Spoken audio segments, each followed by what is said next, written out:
Ito ang Yamaha Mio Gravis 125 version 2, matte brown color. Silipin natin ngayong araw. Tara!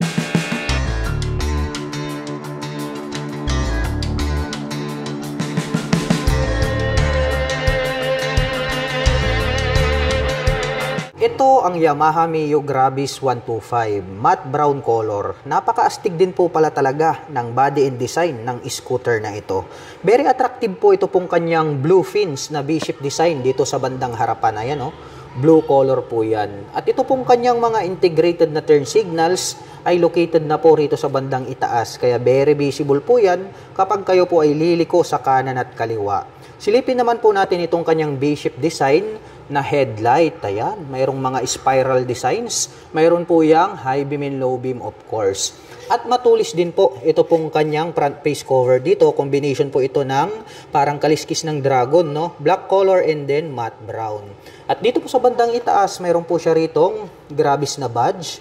And then mayroon din po siyang Yamaha logo. Combination po ito pong kanyang handlebar cover ng matte brown and then black color.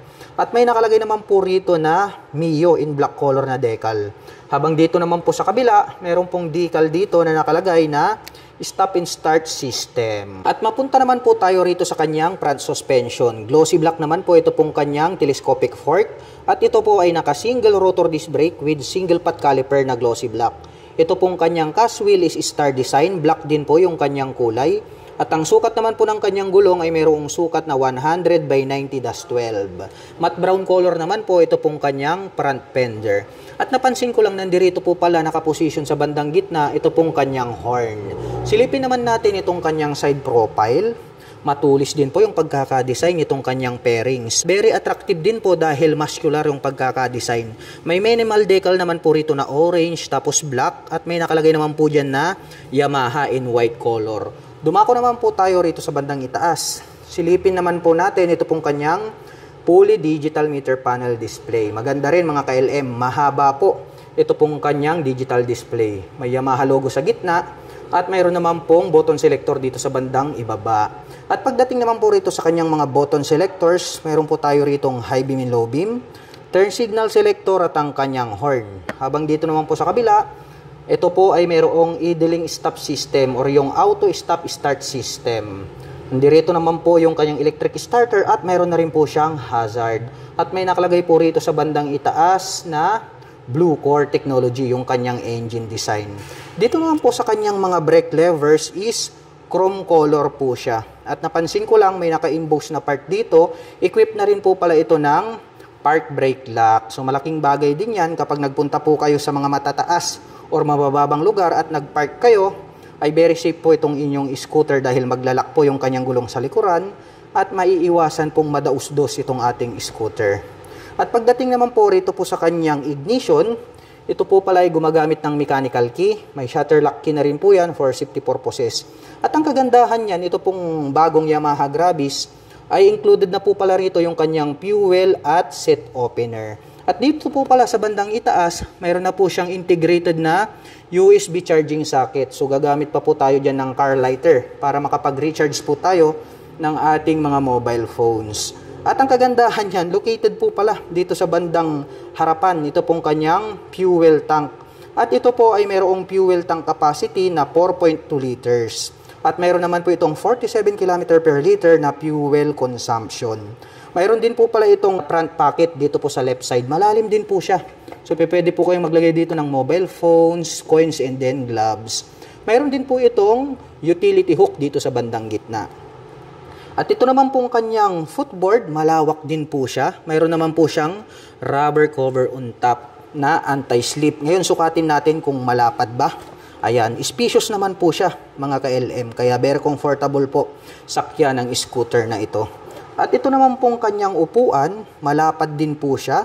Black color at yung pagkakatahi, very durable naman po siya. Tignan natin kung malambot. Ayan, malambot din po siya mga ka-LM. At ito pong kanyang integrated na grab bar is black color po siya.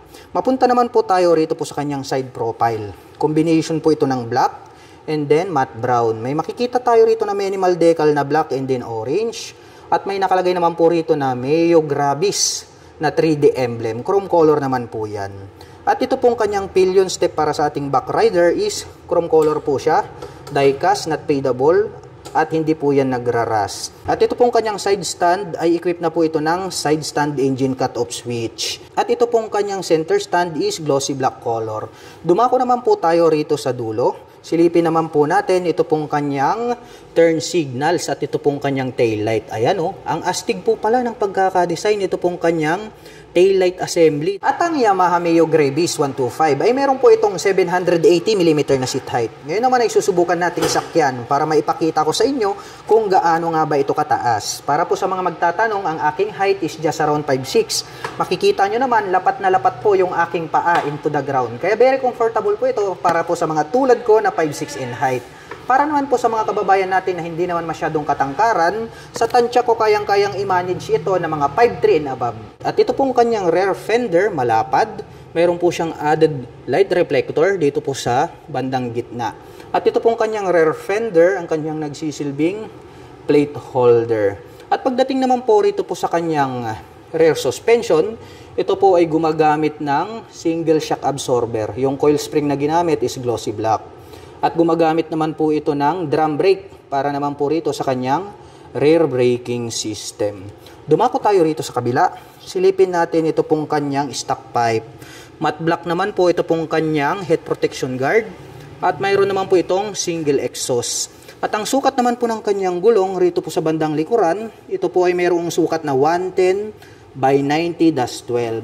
At ito pong kanyang cast wheel is glossy black color po yan na star design. At ang kanya naman pong cooling system ay equip po pala ito ng air-cooled dahil makikita natin dito yung kanyang fan cover na matte black. Dumako tayo dito sa kabila. Silipin naman natin ito pong kanyang engine. Ito pong kanyang engine is matte black color, itong kanyang engine cover. May naka-intact po dyan na Yamaha. At ito pong kanyang airbox filter cover is black color din po siya. Speaking of engine, ang Mio Gravis ay meron po itong 125 cubic centimeter engine displacement. Naka single cylinder, single overhead cam, 4-stroke with 2 valve. At nakakapag-provide naman po ito ng maximum power na 7 kW at 8,000 RPM. Habang nakakapagbigay naman po ito ng maximum torque na 9.5 Nm at 5,500 RPM. At ang bigat po ng scooter na ito ay meron po itong kabuuang bigat na 100 kg. At ang presyo po ng Yamaha Mio Gravis 125 version 2 ay nagkakahalaga po ito ng 94,900 pesos. At kung balak mo naman pong kumuha ng hulugan ay kailangan mo lang pong mag-down payment ng 6,800 pesos. At mayroon naman po itong 4,931 pesos sa loob po yan ng 3 taon. At para naman po sa mga nakapanood ng video na ito at interesado pong maglabas ng Yamaha Mio Gravis 125 version 2 ay maaari nyo po akong i-PM at i-message. At ako na din po yung magbibigay sa inyo ng pinakamalapit na Guanzon Yamaha dealer sa inyong lugar para hindi na rin po kayo mahirapan. Hanggang sa muli, kita-kits po tayo sa mga susunod na scooter updates. Bye-bye!